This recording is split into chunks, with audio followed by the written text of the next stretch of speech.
Mateus capítulo de número 7, nós vamos concluir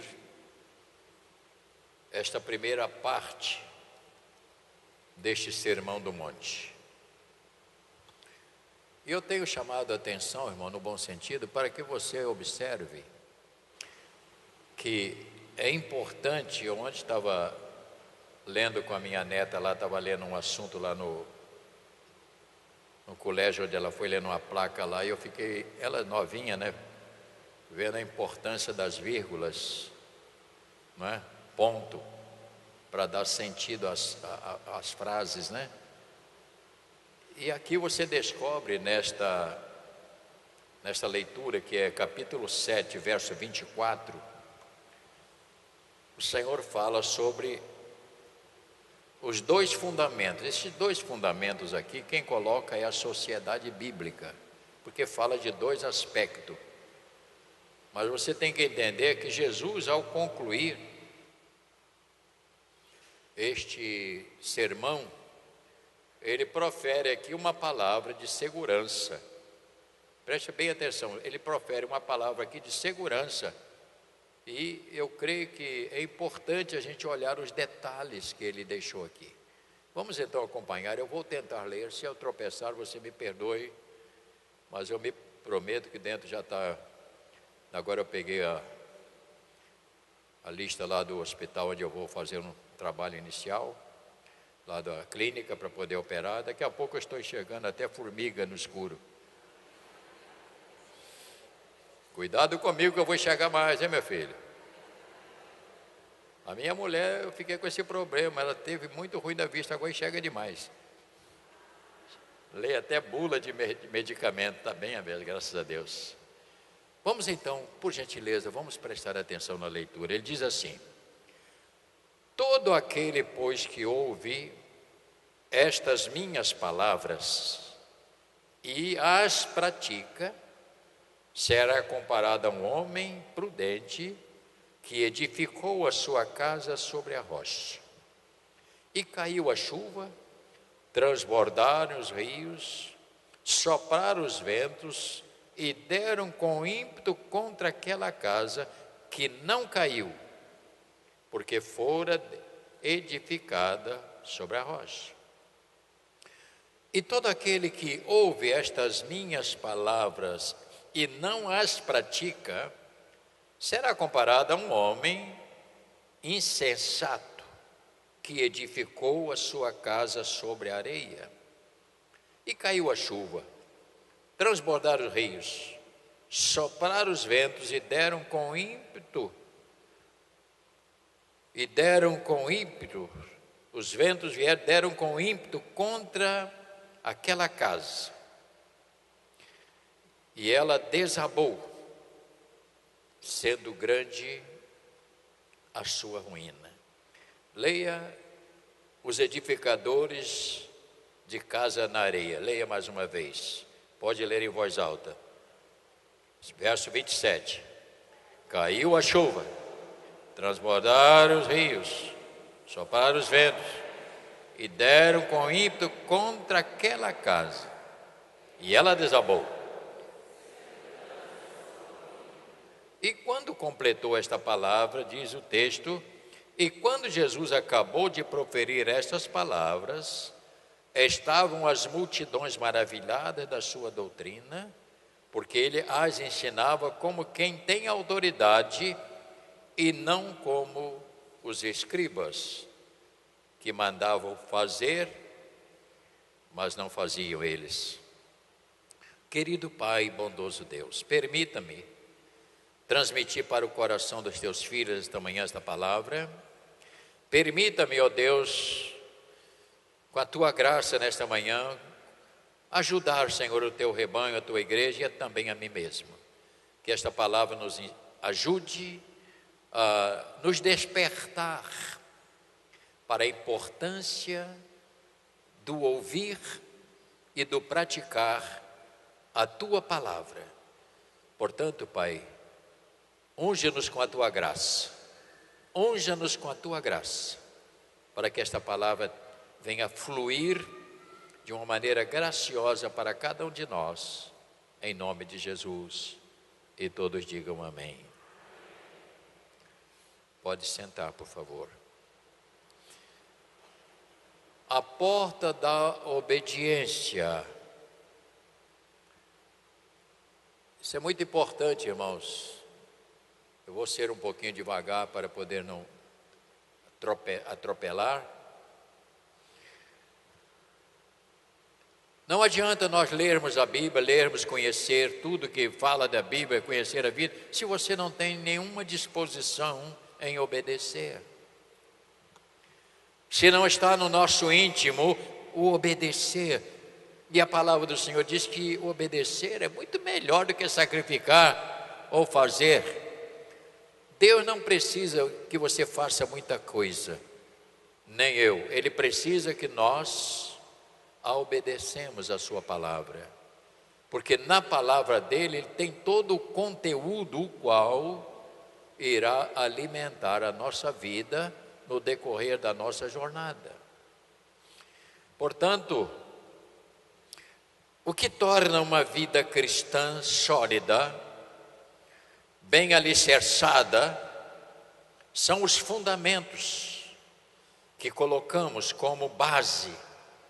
Foi para isto que o Senhor nos deu os 10 mandamentos no Velho Testamento e também o Sermão do Monte para a nossa edificação. Então você tem na Bíblia 2 pontos importantes. Lá atrás, no Velho Testamento, quando o povo saiu do Egito, que começou a caminhar, a primeira coisa que Deus chamou Moisés vai ao monte e ali escreveu a tábua. Deus disse: olha, eu vou colocar aqui este princípio aqui, e é este princípio que vai reger o meu povo até entrar na terra prometida. E esse tempo será um tempo em que eles vão aprender a obedecer. Por quê? Porque eles tinham o problema do Egito. Egito era um lugar pagão, pessoas não temiam a Deus, e eles foram formada aquela geração dentro do Egito. Tanto assim que você descobre que quando saíram dali, uma quantidade deles morreram no deserto, porque não se submetia à palavra, os 10 mandamentos. Eles começaram a contestar: mas lá no Egito tinha alho, tinha não sei o quê, tinha não sei o quê. Eles não tinham a visão de Deus. O que é que Deus fez? Povo de Deus a servir. Então eles ficaram muito tempo no deserto, porque Deus precisava formar ali uma geração. 40 anos, todos que nasceram naquele período começaram a ser adultos e entender as leis divinas. Por isso é que Deus governou. E nos 10 mandamentos, quem sabe onde estão os 10 mandamentos? Você sabe onde está? Eu não vou falar. Se você sabe, abre a sua Bíblia nos 10 mandamentos. O livro de Êxodo. Por que eu estou fazendo isso, irmão? Porque é importante você saber que a Bíblia não é isolada. Deus sempre criou princípios. No livro do Êxodo, o capítulo número 20, para você facilitar, ali nós temos os 10 mandamentos. Os 10 são, ele criou uma base para que as pessoas pudessem se governar, ter freio, porque os mandamentos de Deus é um freio. Não matará, não roubará, não faça isso, não faça isso, é um freio. Por quê? Porque as pessoas viviam com muita liberdade de fazer aquilo que queriam, porque não tinha governo. Então nos 10 mandamentos você descobre aqui, primeira coisa: eu sou o Senhor teu Deus, que te tirei da terra do Egito, da casa de servidão. Primeira coisa que ele fala: não terás outros deuses diante de mim. Foi ele que falou: não terás. Ele diz: não tente ir lá para o deserto querer obedecer a outros deuses, porque você não vai andar comigo. Comigo só anda quem obedece. Verso seguinte diz: não farás para ti imagem de escultura, nem semelhança alguma que há no cima no céu, nem embaixo da terra, nem nas águas debaixo da terra. E ele diz: não adorarás, nem lhes dará culto, porque eu sou o Senhor teu Deus, Deus zeloso, que visita a iniquidade dos pais nos filhos, até a terceira e quarta geração daqueles que me aborrecem, e faço misericórdia até 1000 gerações daqueles que me amam e guardam os meus mandamentos. Até aí, você conhece os 10 mandamentos, que você já leu várias vezes, mas uma das coisas iniciais: não terá outro Deus. Então eu quero, só para você entender, por que que nós, a igreja protestante, ela não tem imagem de santos, e muitas pessoas se chocam com isto. Nós não temos uma imagem de qualquer santo, Santo Antônio, São Pedro, São João. Por quê? Porque a Bíblia, ela é textual nisso: não terás diante de você.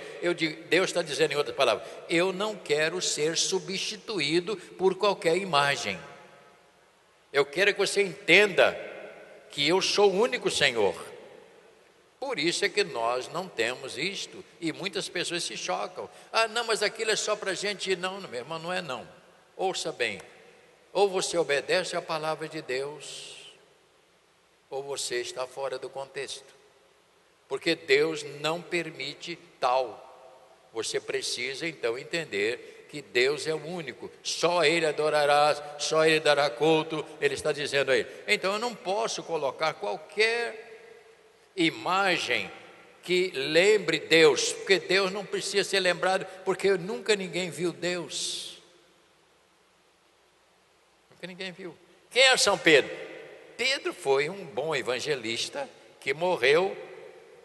Ele era tão humilde que quando ele foi morrer não, que iam matar ele, falou assim: mas me faz um favor, amarra os meus pés para cima, eu quero ser crucificado de cabeça para baixo, porque eu não sou digno de ser como o meu Senhor Jesus. Esse era o Pedro, que morreu e acabou. Então é preciso que a gente entenda que nada nesta vida pode substituir Deus. Eu estou falando isso, claro, tem pessoas que estão chegando de outras igrejas, denominações. Você não vê a gente criticar, mas nós temos um princípio bíblico que não permite, que você faça isso. Segundo aspecto, o Senhor usa um princípio que é bem prático: a construção de 2 construtores. Ambos construíram suas casas, mas usaram critérios diferentes. Qual foi o esforço dos 2? Claro que você não constrói uma casa na pedra com a mesma facilidade que você constrói na areia. Então você descobre aqui 2 aspectos. Se a gente quiser mostrar assim um ângulo maior, você chegar na areia, fazer um buraco e botar ali uma madeira ali é uma coisa, mas você ir para a rocha, quebrar, fazer base, dá trabalho. Com isso eu estou dizendo, meu irmão querido, que a vida cristã, ela precisa ser construída diariamente. Ouça isto: você não constrói uma vida espiritual só porque vem na igreja, vem e volta. Você não constrói. A construção de uma igreja, de uma vida espiritual, ela leva todos os nossos dias neste mundo. Enquanto você viver, você está construindo a sua vida espiritual com Deus. Você não pode fazer isso de qualquer maneira. Então, por que tantas pessoas chegam na igreja, ficam um período e saem? Chegam, mas não permanecem. Qual é a razão? Porque essas pessoas não colocaram a base da palavra no seu coração. Pode até colocar intelectualmente. O que é isto? Intelectualmente é quando a pessoa conhece tudo da Bíblia, mas não tem 1% da prática. Isso não garante. O que garante é a prática. Vamos melhorar um pouquinho. É como você vai se formar numa faculdade. Tem pessoas que, eu me formei engenheiro. Se formou engenheiro? Bota uma planta diante dele, vê se ele sabe ler. Tem aqueles que se formam e não sabem ler uma planta. Porque forma de qualquer maneira sem prestar atenção. e colocaram uma planta diante ali. O engenheiro, quando olha aquilo, ele sabe tudo ali, onde vai ficar as colunas, como é que vai ficar, ele tem toda uma dimensão. Mas tem pessoas que vão estudar, se formam, mas não aprendem. E quantos são assim, que não se esforçaram? Você, para ser um médico, você vai levar um tempo enorme para você entender e nunca para de estudar. Advogado, né? Pessoa se forma em direito. Eu me formei em direito, eu sou bacharel, papapá. Mas bacharel não basta, você tem que fazer a prova da OAB. Ei, Robson? E agora a turma ali está apertando. Se o cara for para lá sem conhecimento, não passa. E enquanto não tem a carteira, você não é advogado. Você é um bacharel, estudou, mas você não é formado. E quantos advogados, na hora de uma petição, eles não sabem nem fazer a petição? Por quê? Porque não se esforçou na hora em que ele estava estudando. Ele não se interessou em aprofundar-se no conhecimento das leis e como resolver isto. Isto é muito sério, eu estou falando assim para você entender que há pessoas que pensam que vêm para a igreja. Não, eu estou na igreja, até passei pelas águas, eu até já fiz CETEB, isso é legal, mas não é só. A minha pergunta é: o quanto esta palavra está fazendo efeito na sua vida?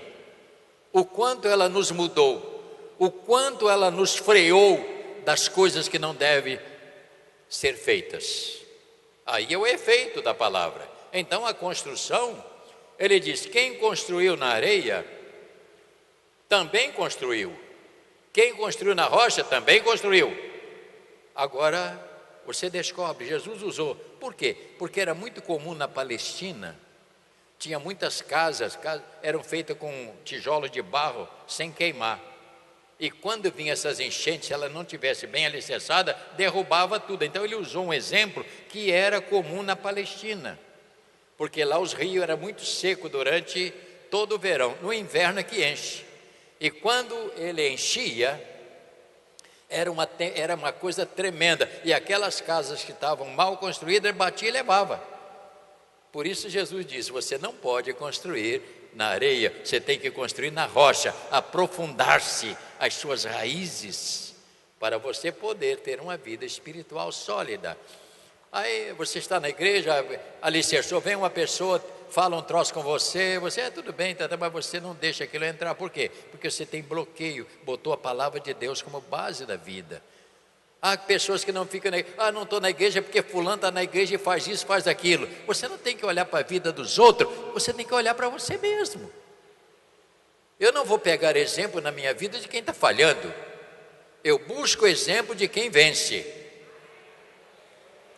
Você está entendendo? Busque exemplo de quem está vencendo, não de quem está derrotado, de quem está fazendo bobagem. Busque. Então a Bíblia nos mostra este alicerce, ele é profundo, ele precisa ser estabelecido dentro da nossa vida.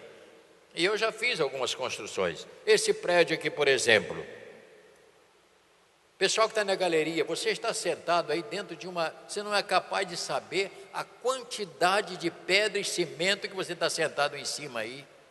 Você não é capaz de saber. Estas colunas que nós temos aqui embaixo dos prédios, que você tiver uma ideia, vai lá. Cada coluna daquela ali, coluna é aquela assim, viga é aquela atravessada. Ali, por exemplo, nós temos uma viga ali de ponta a ponta, sem nenhuma coluna para sustentar. Você já imaginou a altura daquilo, a quantidade de ferro? Cada sapata deste prédio aqui tem o equivalente ao peso de 640 toneladas, cada uma. Gastamos um dinheiro imenso só com cimento, tudo embaixo da terra aí. Mas é assim que funciona. Mas você olha, não tem rachaduras. Por quê? Porque ela é sólida. Então eu quero que você entenda que Jesus está usando aqui termos muito importantes para a nossa edificação. O Senhor faz, portanto, uma observação na conclusão do seu sermão, e sobre o ouvir as palavras, as quais ele as colocou. Neste sermão, as práticas é a base da vida do cristão. Ele colocou: bem-aventurado aqueles, olha para o texto agora para você entender o que eu estou falando.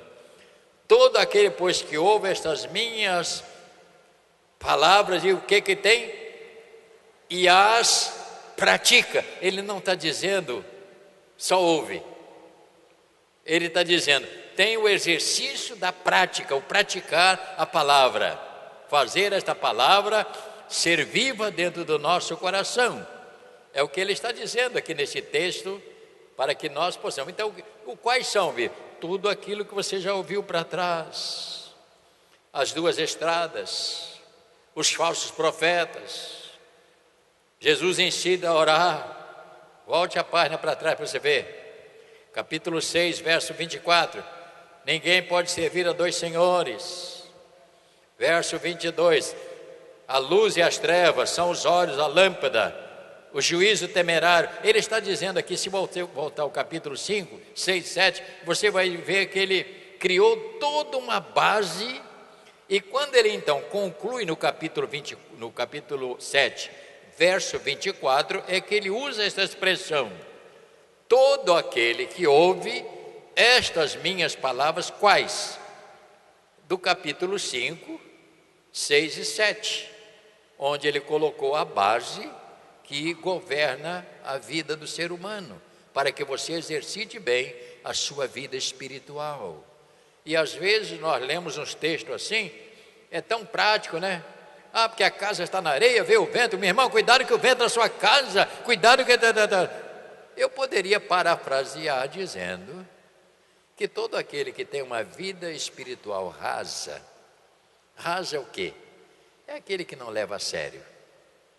É que não é bem assim. Isso é exagero. Qualquer vento que chega, destrói ele. Ele é fácil de ser conduzido por coisas erradas. Ele é fácil de ser guiado até por pessoas não cristãs, que chega para ele e fala, esse negócio de igreja, esse negócio de... Ele fica balançado, porque ele não tem base. Portanto, é isso que eu estou tentando dizer, que Jesus disse. Você precisa ter alicerces mais profundos na sua vida. É o que ele está dizendo aqui. Portanto, o Senhor, ao concluir este sermão, ele usa exemplos, que era muito comum, eu estava dizendo lá na Palestina.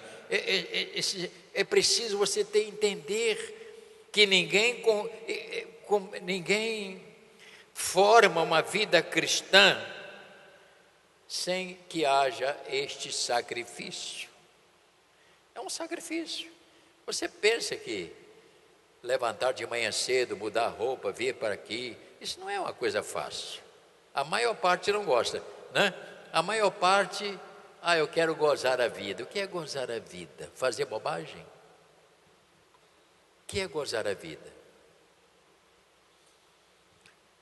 Estava dizendo para minha esposa, eu vou sentar com meu neto para conversar alguns assuntos com ele, que eu entendo que um jovem com 18, 19 anos que ele tem agora, a cabeça é diferente. A fascinação é muito grande. E eu vou ler para ele Eclesiastes, que diz o seguinte: lembra-te do teu Criador nos dias da tua mocidade, antes que venham os dias nos quais você vai dizer, não tenho neles contentamento, porque uma pessoa não cristã não vai ter contentamento. Chega um momento que cansa, chega um momento que a vida passa a ser um fardo. E eu vou conversar, porque eu preciso é conversar, orientar a importância de que a criança precisa, na sua infância, receber a instrução. A razão da escola bíblica, o qual nós nos preocupamos aqui na igreja e temos professores, é para isso, é para dar uma base às nossas crianças, para te ajudar em casa, mas também para eles amanhã, quando forem adultos, levarem com ele a bagagem. Agora, não adianta nada se eles também, ainda na escola bíblica, não aprenderem e não quiser praticar, porque tem garotos e meninas que não querem saber disso. Está na igreja porque a mamãe obriga. Enquanto você estiver no meu governo, você tem que ir para a igreja. Isso é crime. Você tem que ensinar, porque você não pode obrigar. Vida espiritual não é obrigada, é um exercício que tem diariamente. Queridos irmãos, como sustentar uma vida cristã nos dias de hoje, se não colocarmos base bíblica como fundamentos? Mateus capítulo 13, vê se você consegue localizar aí. Mateus capítulo 13, diz a palavra. Aqui, essa parábola, né, é muito interessante, do semeador. Quantas vezes você lê essa palavra, né, semeador? Ele diz assim no verso 21, mas ele diz assim, vamos ver 19. A todos os que ouvem as palavras do reino e não compreendem, vem o maligno e arrebata o que lhes foi semeado no coração. Este é o que foi semeado à beira do caminho. O que foi semeado em solo rochoso, olha que coisa triste. Este é o que ouve a palavra, veja que coisa certa, e a recebe logo com alegria. Ele recebe, no entanto. Verso 21, mas não tem raiz em si mesmo, sendo antes de pouca duração, em lhe chegando a angústia, a perseguição, por causa da palavra, logo se escandalizam. Então ele está dizendo aqui que não adianta, é preciso que haja a prática da palavra. O que é a prática da palavra? É fazer com que esta palavra, irmãos, ela seja uma autoridade na nossa vida. Tem coisas que eu não faço porque a Bíblia, ela tem uma base que me proíbe fazer certas coisas. E isto é muito importante que você entenda. Há coisas que você, antes de praticar, você observe se a palavra de Deus te autoriza isto. Se a palavra não te autorizar, não se arrisque. Não se arrisque. Baseie a sua vida, o seu caminhar, o seu andar na palavra. Eu não estou dizendo para ser um fanático. Eu estou dizendo para você ter sustento. É como alguém que vai para a faculdade. Não basta você concluir os 8 períodos. E algumas faculdades até mais. Não adianta você esforçar para cumprir. Você precisa conhecer o que você está estudando. O que vai fazer a sua vida não é se você fez os 10 ou 8 ou 6 ou 10 períodos. É se você entendeu e tomou posse destes princípios na sua própria vida. É igual músico. Eu tenho uma luta muito grande. Nós temos alguns músicos lá em cima que nem tocam aqui, por quê? Porque quando você bota uma partitura diante dele, ele não lê nada. Ele quer só fazer isso. Aprende umas 4 ou 5 posições, fica batendo. Não adianta. Se você quer ser músico, você tem que no mínimo botar uma pauta, eu chamo pautada, né? E você lê. Ele estava dizendo ali para o ensino, lá. Tem Lá menor e Lá maior, tem? Ó, Lá maior, Lá menor, né? Esse aqui é Ré, não é Dó, né? Normalmente é isso, né? Por quê? Porque se eles não lerem, quando você pega, você não sabe como iniciar, qual é a tonalidade, não é assim? Mas tem uns que não, eles querem tocar, mas não querem aprender. Tem preguiça de sentar para aprender, e isso é trabalhoso. A pessoa quer logo pegar no instrumento. Aí você bota uma partitura diante dele, ele fica olhando assim. Dá trabalho. Eu tenho um camarada aqui que me chateou a vida inteira. Ele ficava lá na outra igreja o dia inteiro, a tarde toda no piano. É aquele que estava tocando piano aqui, né? Que trabalheira que camarada, me deu uma canseira.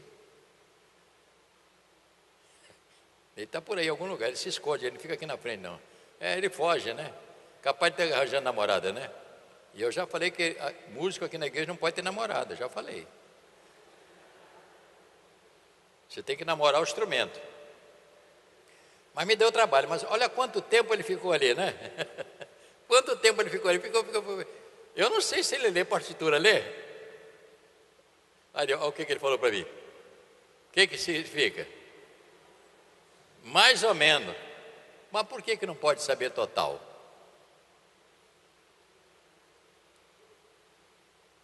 Porque tem uma prática. É preciso se colocar para aprender. Bispo, não tem nada a ver com o que o senhor está falando, tem, sim, senhor?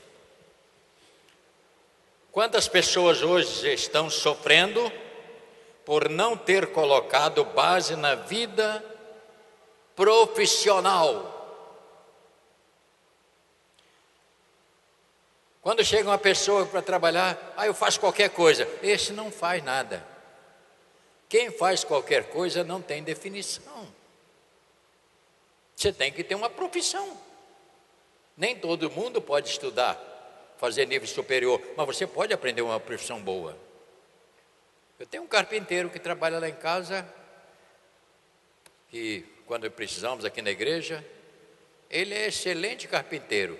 O que esse camarada está fazendo? Começou na base do serrote. Sabe como é serrote? Ele se modernizou, ele agora comprou umas máquinas lá que ele bota.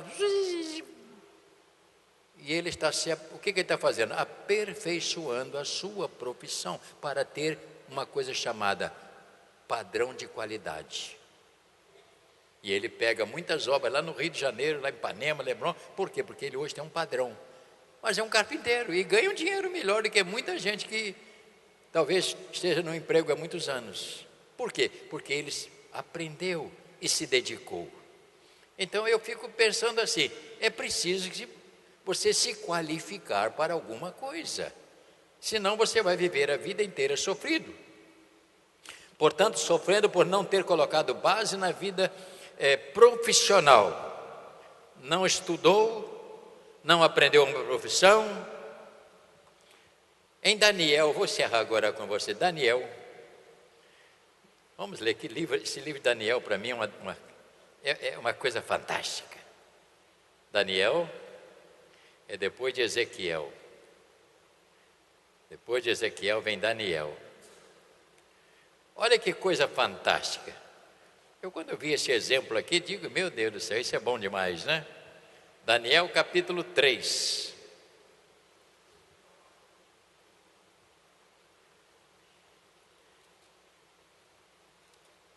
Esses 3 rapazes estavam para ser queimados.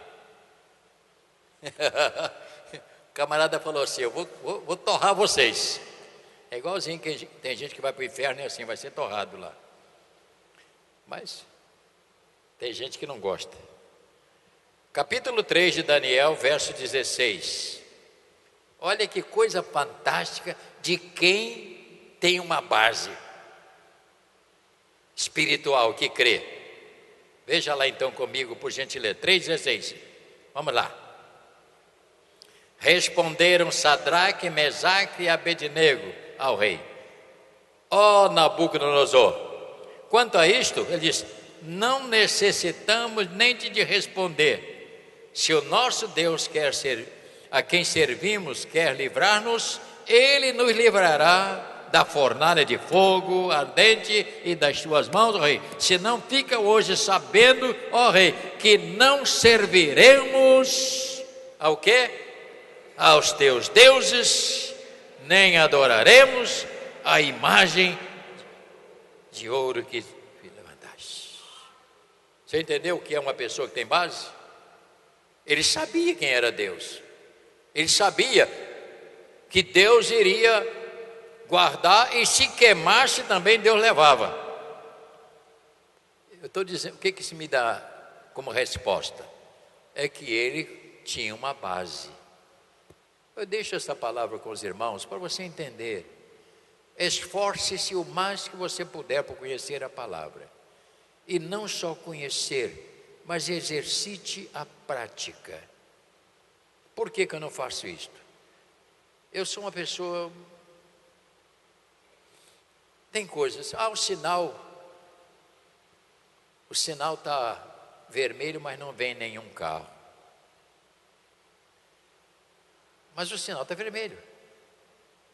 Agora, se você é à noite e você está em algum lugar ermo que você não conhece, você não vai ficar num sinal vermelho porque o sinal está vermelho. Você tem prudência, não é? Mas no meio de dia, num trânsito, você não pode passar com o sinal vermelho. Por quê? Porque a lei do trânsito te proíbe de fazer isto, não é? Se lá diz que é para andar 70, você tem que fazer o quê? Você tem que andar 70, porque senão você vai pagar uma multa quando for emplacar o carro. E tem gente que quando vai emplacar o carro, chega lá, sofre porque está mais multa do que vale o carro. Irmãos, nosso mundo não é este que nós vivemos. A nossa pátria é celestial.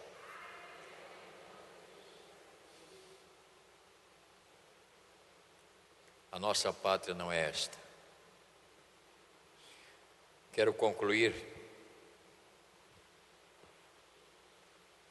fazendo lembrar a você de uma passagem bíblica. Vamos ficar de pé, por favor. Uma passagem bíblica que fala aqui de dois rapazes, que um deles pediu para ir embora de casa. Está lembrado? Papai, me dá o que me pertence. Embora não tinha direito a nada, porque qualquer filho só tem direito à herança quando o pai morre. Pai, dá-me a parte que me cabe, papai. E o pai dele, com muita dor no coração, falou: meu filho, é isto que você quer?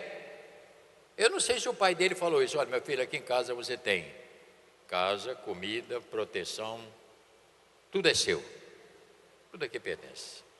Mas você quer ir? Vai. O que diz o texto? Diz que ele pegou, virou as costas, mas chegou um momento que ele não tinha nem comida. Foi aí que ele lembrou: para quê que eu saí da casa do meu pai?